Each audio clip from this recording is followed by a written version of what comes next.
Dopo l'Antigone di Sofocle della regista catanese Laura Siciliano con l'attore Sebastiano Lomonico e Lucia Cammalleri, che ha aperto la nuova stagione teatrale al Pirandello e che ha riscontrato un'ottima critica da parte del pubblico presente anche per l'intensità che i protagonisti hanno avuto sul palco nell'eseguirli, oggi e domani sarà la volta di una brava attrice conosciuta nel cinema internazionale, Maria Grazia Cucinotta, con Lina Sastri, nella commedia Le figlie di Eva, e anche Vittoria Belvedere. Ne abbiamo parlato con Gaetano Aronica, attore, regista e presidente della fondazione. Al convegno di Confagricoltura anche il famoso grandissimo artista, ma come mai non sei con la Cucinotta?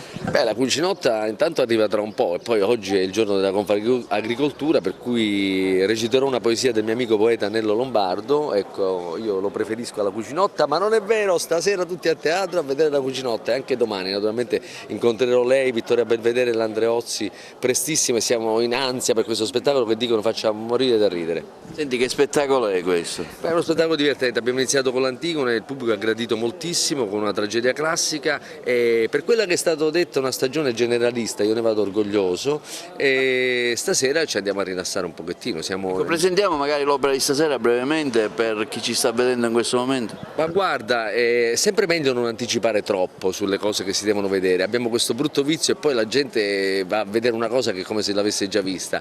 Diciamo che abbiamo 3 grandi attrici che si daranno da fare sul palcoscenico per farci divertire e questo è soprattutto questa è la cosa più importante.